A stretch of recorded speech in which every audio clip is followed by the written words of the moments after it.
Welcome to Bablu voice channel. प्यारे दोस्तों, एक साहिब लिखते हैं कि तबीयत ठीक नहीं थी मगर बच्चों ने शोर मचा रखा था कि बर्गर खाने हैं। बीवी के बेहद इसरार पर बच्चों को ले गया और उनको बर्गर देकर खुद साइड पर बैठ गया।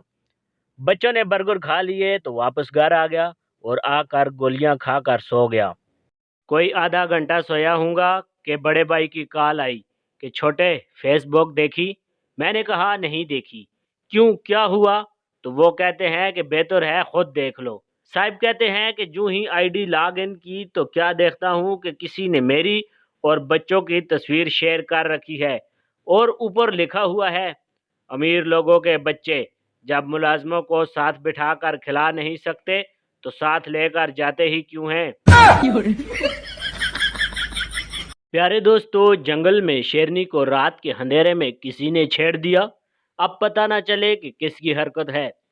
बंदर ने शेर को कहा कि आप ऐलान करवाओ कि कौन इतना दिलेर है जिसने शेरनी को छेड़ा।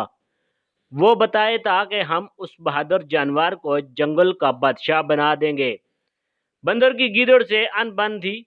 बंदर ने गीदड़ को बोला, तुम जाओ और बादशाह को बोलो कि मैंने छेड़ा है शेरनी को, यूं वो तुम्हें बादशाह बना देगा।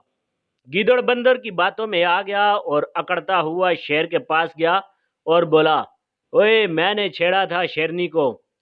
शेर ने गीदड़ को पकड़ा और बांध दिया और सब जंगल के जानवरों को बोला कि इसकी तशरीफ पर 100 जूते मारो।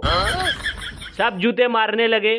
जब बंदर की बारी आई और जो ही बंदर ने जूते मारने शुरू किए, गीदड़ ने गुस्से से मुंह घुमा लिया। यह देखकर बंदर बोला, क्या बात है जनाब, जदू दे बादशाह बने हो, गरीबां नू वेखदे भी नहीं।